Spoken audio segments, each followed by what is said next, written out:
Hi friends, welcome to Jo's kitchen. நீங்கள் இன்னும் நம்ம ஜோஸ் கிச்சன் சேனலை சப்ஸ்கிரைப் பண்ணலையா? சட்டுன்னு சப்ஸ்கிரைப் பண்ணிவிட்டு லைக் பட்டனையும் ஹை பட்டனையும் தட்டி விட்டுட்டு வாங்க வீடியோக்குள்ளார போகலாம். 70 வயசுக்கு அப்புறமா நம்மளோட உடம்புல பல மாற்றங்கள் இயற்கையாகவே நடைபெற ஆரம்பிச்சிடும். தசை வலிமை குறையிறது, எலும்புகள் பலவீனமாகிறது, இரத்த அழுத்தம், சர்க்கரை நோய், செரிமானத்தில் கோளாறுகள் ஆகிறது, அஜீரணம், வாயு தொந்தரவு, மலச்சிக்கல், இது மாதிரியான பிரச்சனைகள், கண் பார்வை மங்குதல், இது மாதிரி எல்லா பிரச்சனைகளும் நம்மளை தொடர ஆரம்பிக்கும். நம்ம சாப்பிட்ற உணவில் சில சத்தான காய்கறிகளை நம்ம தொடர்ந்து சேர்த்துக்கிறதன் மூலமாக வயசான காலத்துலேயும் நல்லா ஆரோக்கியமாக வாழ முடியும். இந்த வீடியோவில் 70 வயசுக்கு மேலே இருக்கிறவங்க வாரத்தில் சேர்த்துக்க வேண்டிய காய்கறிகள் என்னென்ன அப்படிங்கிறத பற்றி தான் தெளிவாக பார்க்க போகிறோம். இந்த ஒரு வீடியோ உங்களோட ஹெல்த்தையே சேஞ்ச் பண்ணலாம். ஸோ வீடியோவை ஸ்கிப் பண்ணாமல் பாருங்கள் ஃப்ரெண்ட்ஸ். நீங்கள் உங்களோட வயதான காலங்களில் ஆரோக்கியமாக இருக்கிறதுக்கு எந்த வகையான காய்கறிகளை சாப்பிட்டுட்டு இருக்கீங்க அப்படிங்கிறத எனக்கு கமெண்டில் தெரிவிங்க. 70 வயசுக்கு அப்புறமா தசையோட வலிமை குறைய ஆரம்பிச்சிரும். அதாவது மசில்ஸோட மாஸ் லூஸ் ஆக ஆரம்பிக்கும். எலும்பு அடர்த்திலாம் குறைய ஆரம்பிக்கும். செரிமானம் ரொம்ப மந்தமாகும். நோய் எதிர்ப்பு சக்தி கூட குறைய ஆரம்பிக்குங்க.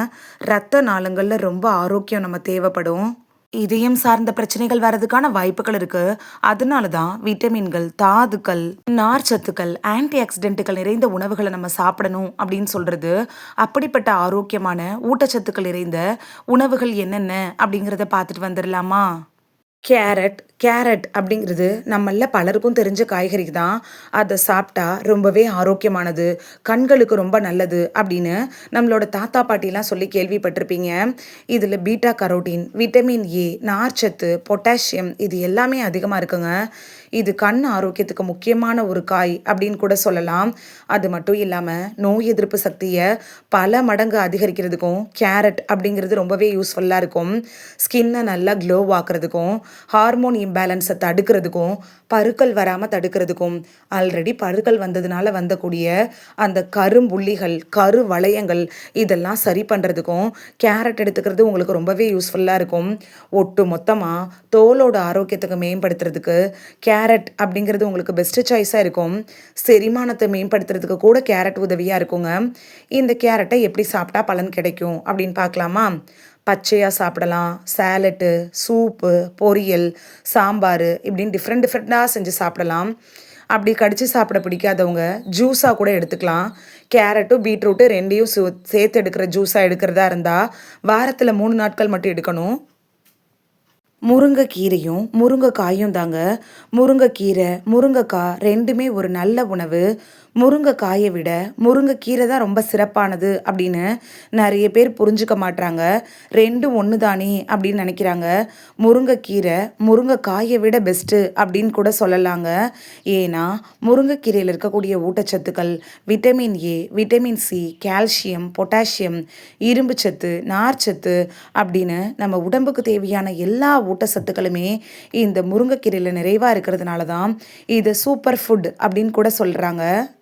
முருங்கைக்கீரையை சாப்பிட்றதுனால உடம்புல ஏற்படக்கூடிய நன்மைகளை பார்த்துடலாமா? எலும்புகளை ஆரோக்கியமாக வச்சுருக்கிறதுக்கு முருங்கைக்கீரை பயன்படுது. ஏன்னா இதில் கால்சியம் சத்து அவ்வளவு கொட்டி கிடக்குதுங்க. நிறைய பேர் என்ன பண்ணுவாங்கன்னா, மூட்டு வலி வந்த உடனே ஹாஸ்பிட்டலுக்கு போவாங்க. டாக்டர்ஸ் என்ன ரெக்கமெண்ட் பண்ணுவாங்கன்னா, கால்சியம் குறைபாடுனால தான் மூட்டு வலி வந்திருக்கு, கால்சியம் நிறைந்த மருந்து மாத்திரைகள் உணவுகளை எடுத்துக்கோங்க அப்படின்னு சொல்லுவாங்க. அப்படிப்பட்ட கால்சியம் நிறைந்த உணவு என்ன அப்படின்னு தேடிட்டு இருக்கீங்களா? அதுதாங்க முருங்கைக்கீரை. முருங்கைக்கீரை சாப்பிட்றப்ப உங்கள் உடம்புக்கு தேவையான கால்சியம் சத்து கிடச்சிரும். மூட்டு வலியும் ஈஸியாக குறைய ஆரம்பிக்கும். எலும்புகள் வலுவாக்கப்படும். எலும்புகள் ஆரோக்கியமாக மாறும். சிலருக்கெல்லாம் வயசான காலத்தில் எலும்பு சார்ந்த நோய்கள்லாம் வரும். ஆஸ்டியோபொராசிஸ்ன்னு சொல்லக்கூடிய எலும்பு அரிப்பு நோய், கைவலி, கால்வலி, இடுப்பு வலி, முதுகு வலி இது எல்லாமே வர்றதுக்கு காரணம் என்னென்னா எலும்புகள் பலவீனமாக இருக்கிறது தான். அப்படிப்பட்ட எலும்புகளை வலுப்படுத்துறதுக்கு முருங்கைக்கீரை அப்படிங்கிறது உங்களுக்கு ரொம்பவே யூஸ்ஃபுல்லாக இருக்கும். நோய் எதிர்ப்பு சக்தியை அதிகப்படுத்துறதுக்கும் முருங்கைக்கீரை பெஸ்ட்டு சாய்ஸு. ஏன்னா இதில் விட்டமின் சி இருக்குது. விட்டமின் சி என்ன பண்ணுன்னா வெளியிலேருந்து வரும்ல அந்த பாக்டீரியாக்கள், வைரஸ்கள், நோய் தொற்றுக்களை எதிர்த்து போராடுற தன்மையை உடலுக்கு கொடுத்துரும். அப்படிப்பட்ட விட்டமின் சி முருங்கைக்கீரையில அதிகமாவே இருக்குதுங்க. அடுத்ததா மலச்சிக்கல குறைக்கிறதுக்கு தேவையான நார்ச்சத்து கூட முருங்கைக்கீரையில இருக்கு. வயசானவங்களுக்கு எது சாப்பிட்டாலும் செரிமானமாகாது, மலச்சிக்கல், ப்ளோட்டிங் இது மாதிரியான பிரச்சனைகள்லாம் இருக்கும். அவங்க எல்லாருமே முருங்கைக்கீரையை சாப்பிடுறது ஒரு சிறந்த தீர்வு அவங்களுக்கு தரும். ஏன்னு பார்த்தோம்னா, இதுல நார்ச்சத்து நெறைய இருக்குது. நார்ச்சத்து இருக்கிறதுனால குடலோட இயக்கத்த தூண்டி விடுது.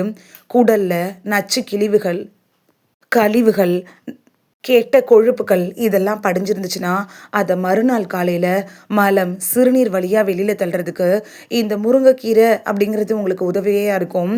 குடலோட ஆரோக்கியத்துக்கு முருங்கைக்கீரை ஒரு சிறந்த உணவுங்க. கண்ணோட ஆரோக்கியத்துக்கு முருங்கைக்கீரை பயன்படுது. முருங்கைக்கீரையில விட்டமின் ஏ அதிகமா நிறைஞ்சிருக்கிறதுனால, வயசு சார்ந்த மாக்குலார் சிதைவு, கண்புரை, மாலைக்கண் நோய் இது மாதிரியான கண் சம்மந்தப்பட்ட பிரச்சனைகள் வராம தடுக்கிறதுக்கு முருங்கைக்கீரை அப்படிங்கிறது உங்களுக்கு ரொம்பவே யூஸ்ஃபுல்லா இருக்கும்.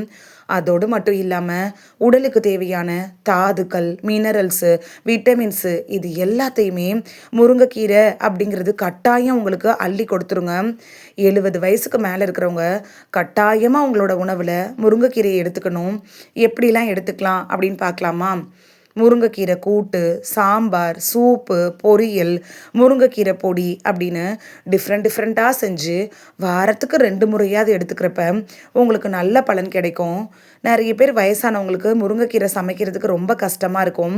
அப்படி இருக்கிறவங்களுக்கெல்லாம் சின்னதாக ஒரு டிப்ஸ் சொல்லட்டுமா? அதை நீங்கள் ஃபாலோ பண்ணிக்கலாம். முருங்கைக்கீரை பொடி செஞ்சு வச்சுக்கோங்க. முருங்கைக்கீரை கிடைக்கிறப்ப அதை நிழல்லையே உலர்த்தி பொடி செஞ்சு வச்சுட்டிங்கன்னா, தினைக்கும் வெது வெதுப்பான ஒரு கிளாஸ் தண்ணியில் முருங்கைக்கீரை பொடியை போட்டு நீங்கள் குடிச்சுக்கலாம். அப்படி இல்லைன்னா நீங்கள் சாப்பிட்றீங்கல்ல, அந்த சாப்பாடில் ஒரே 1 டேபிள் ஸ்பூன் முருங்கைக்கீரை பவுடரை போட்டு நெய் அப்படி இல்லைன்னா நல்லெண்ணெய் கலந்து சாப்பிட்டுட்டு வரலாம். இவ்வளவு ஆரோக்கிய நன்மைகளை தரக்கூடிய முருங்கைக்கீரையை சரியான முறையில் எடுத்துக்கிட்டா தானே நமக்கு பலன் கிடைக்கும். டெய்லி ஒரே 1 டேபிள் ஸ்பூன் மட்டும் முருங்கைக்கீரை பவுடர் எடுத்துக்கோங்க. நிறையவும் சாப்பிடக்கூடாது. எந்த ஒரு உணவாக இருந்தாலும் அளவுங்கிறது ரொம்பவே முக்கியங்க. நீங்கள் டெய்லி சாப்பிட முடியலனாலும் வாரத்துக்கு 2 முறையாவது சாப்பிட்றப்ப உங்களுக்கு நல்ல பலன் கிடைக்கும்.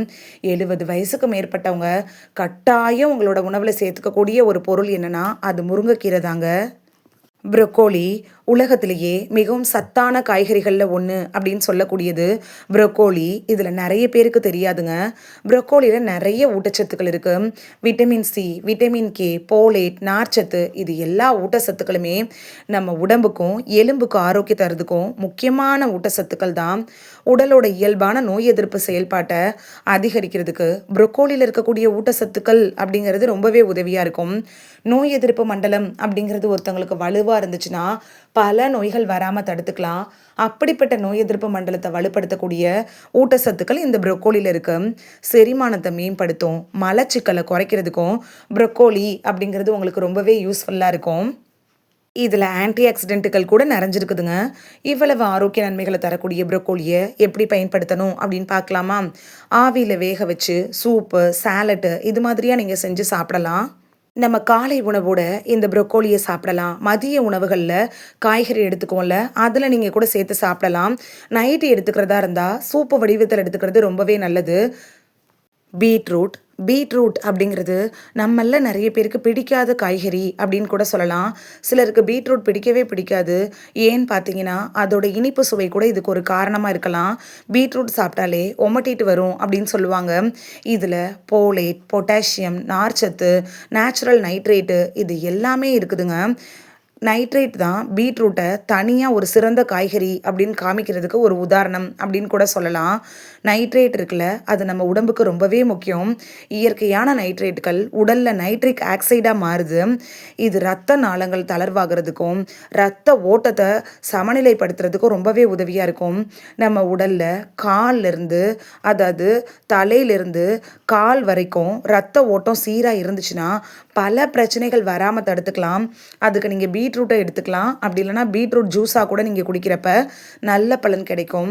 இதில் நார்ச்சத்து அப்படிங்கிறது நிறைய இருக்கிறதுனால மலச்சிக்கல் வராமல் தடுக்கும், செரிமானத்தை மேம்படுத்தும்.